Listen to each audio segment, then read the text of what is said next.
Ladies and gentleman, आपको welcome कहता हूँ आई फैक्टनर के फॉर्मल और informal English words video tutorial series में।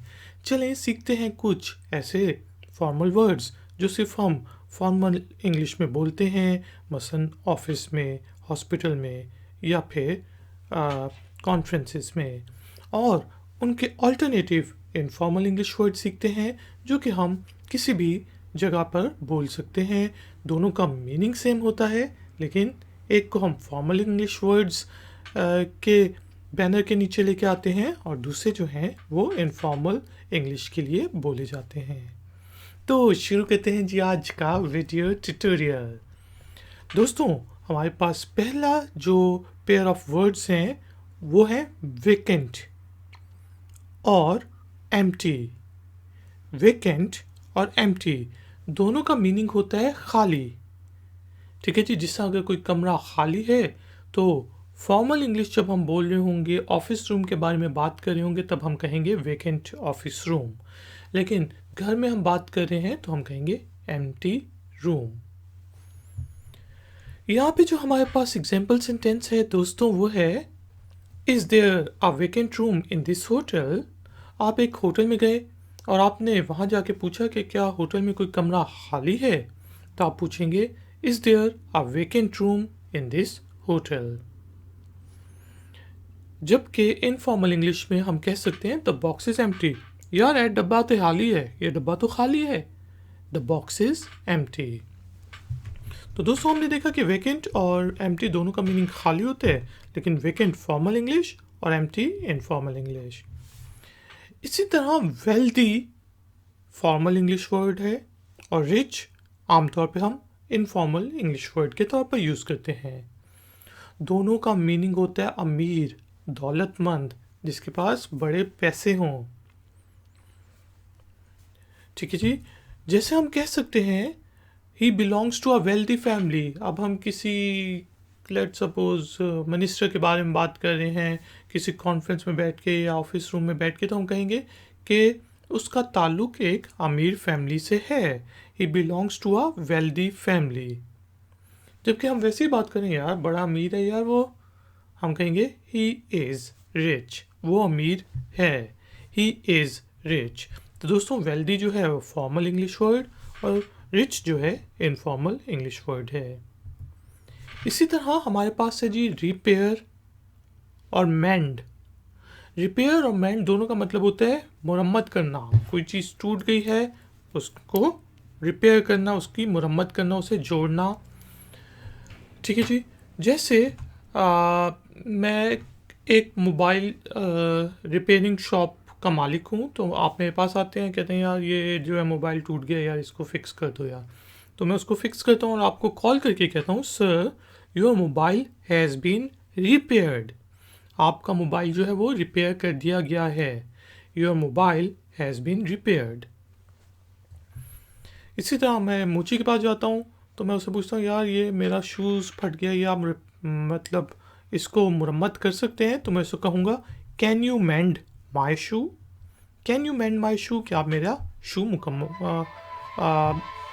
जो है वो मुरम्मत कर सकते हैं। दोस्तों, इसी तरह हमारे पास नेक्स्ट पेयर ऑफ वर्ड्स हैं जी प्रिंसिपली और मेनली, जिसका हम हिंदी और उर्दू में कहते हैं बुनियादी तौर पर तुम गलत हो। ठीक है जी, तो अगर हमने फॉर्मल इंग्लिश वर्ड यूज़ करना है फॉर्मल इन्वायरमेंट में तो वो होगा प्रिंसिपली, और अगर हमने इनफॉर्मल इंग्लिश वर्ड यूज़ करना है तो हम कहेंगे मेनली। ठीक है जी, एग्जाम्पल सेंटेंसेस लेते हैं। He was principally the most creative person, यानी कि बुनियादी तौर पे वो बहुत ही क्रिएटिव बंदा था। कोई बहुत बड़ा आर्किटेक्ट था, उसने बड़ी अच्छे पुल वगैरह डिज़ाइन किए, बिल्डिंग्स डिज़ाइन किए। अब हम उसको याद कर रहे हैं तो हम कहेंगे he was principally the most creative person. और किसके बारे में हम वैसे ही बात कर रहे हैं स्ट्रीट में कि यार बुनियादी तौर पे वो ठीक है, ही इज़ मेनली राइट।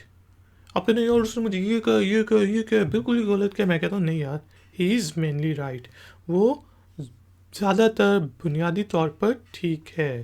तो दोस्तों, हमने देखा प्रिंसिपली और मेनली दोनों का मीनिंग होता है बुनियादी तौर पे, लेकिन एक इंग्लिश जो वर्ड है वो है फॉर्मल इंग्लिश का वर्ड, और दूसरा हम इनफॉर्मल इन्वायरमेंट्स में यूज़ करते हैं। इसी तरह हमारे पास नेक्स्ट पेयर ऑफ वर्ड्स हैं ऑब्जर्व और सी। ऑब्जर्व और सी दोनों को देखना, कोई चीज़ देखना, कोई चीज़ ऑब्जर्व करना। अब जिस तरह मैं इस पेंसिल को गौर से देख रहा हूँ और मैं कोई बड़ा पेंसिल मेकर हूँ तो मैं इस चीज़ को ऑब्जर्व कर रहा हूँ, लेकिन मैं एज अ यूज़र इस पेंसिल को सिर्फ देख रहा हूँ, सी कर रहा हूँ। ठीक है जी। फॉर्मल इंग्लिश में हमने ऑब्जर्व को यूज़ करना है तो हम कहेंगे the nursing staff is observing the patient.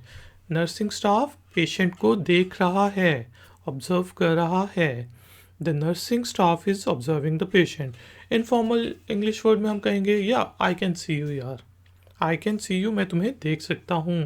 I can meet you, I can see you, उस मीनिंग में ये यूज़ होगा।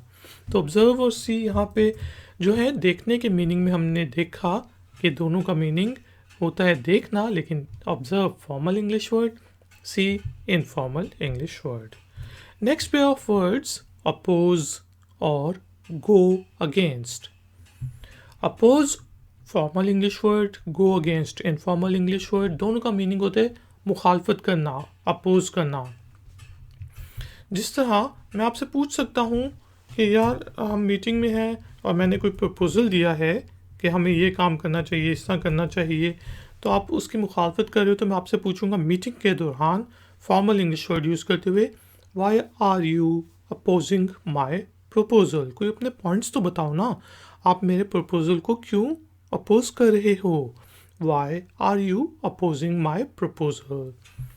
जबकि इनफॉर्मल इंग्लिश वर्ड के तौर पे अगर हमने गो अगेंस्ट को यूज़ करना है तो हम कहेंगे why are you going against my decision. हम एक घर में रहते हैं, मैंने कोई डिसाइड किया कि यार इस कमरे का कलर जो है ब्लू होना चाहिए, आप कहते हैं नहीं नहीं नहीं रेड होना चाहिए। मैं कहूँगा यार आप मेरे फैसले के ख़िलाफ़ क्यों जा रहे हो। Why are you going against my decision. तो oppose formal English word, against informal English word, meaning दोनों का है मुखालफत करना। इसी तरह ओमिट और लीव आउट दोनों का होता है छोड़ना, मिटाना। ठीक है जी।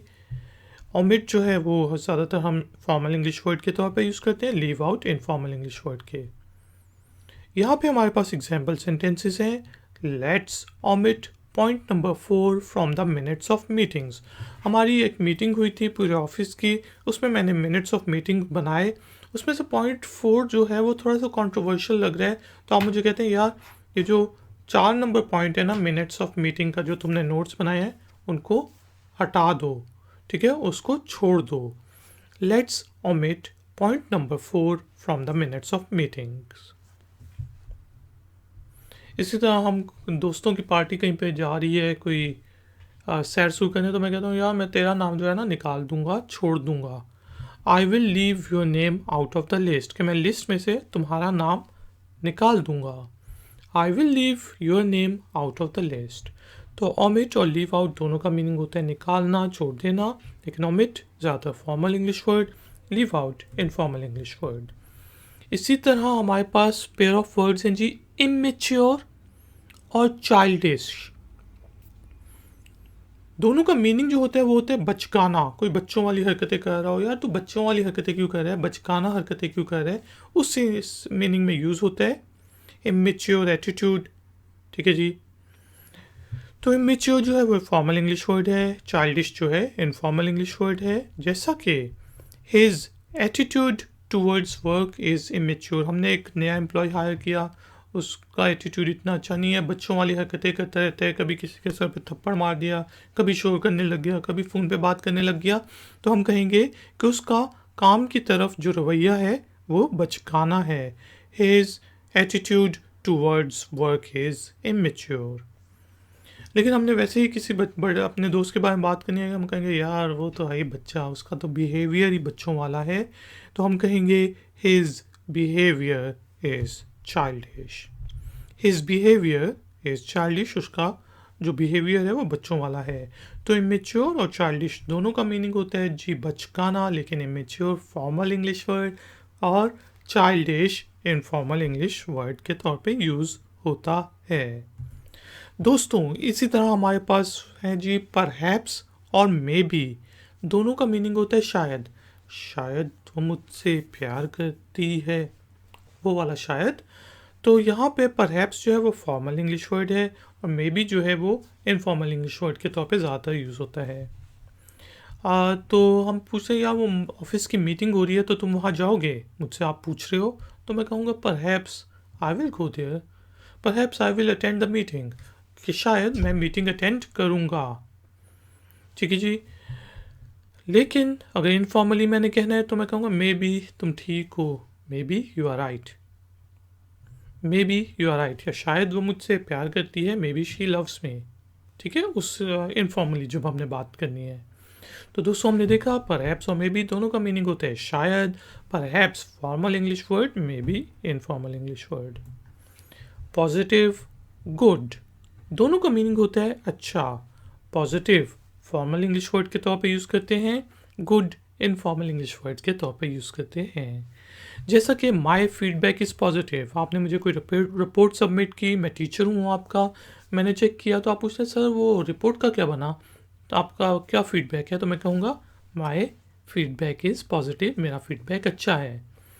लेकिन हमने कहना यार मूवी अच्छी है तो हम कहेंगे द मूवी इज़ गुड, वो देखो ज़रूर, the movie is good. Positive और गुड दोनों का मीनिंग अच्छा। Positive formal, good informal English word. तो दोस्तों ये हमारा आज का वीडियो ट्यूटोरियल था जिसमें हमने 10 पेयर ऑफ वर्ड्स को डिस्कस किया, फॉर्मल और इनफॉर्मल इंग्लिश वर्ड्स का जिनका मीनिंग सेम होता है।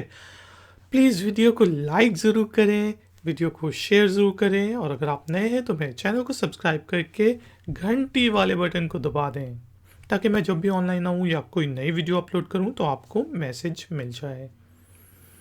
दोस्तों थैंक यू वेरी मच कि आपने मुझे इस ट्यूटोरियल में ज्वाइन किया। आपका कोई भी क्वेश्चन हो, कोई भी कमेंट हो तो नीचे दिए गए कमेंट्स बॉक्स में ज़रूर आप मुझसे पूछ सकते हैं।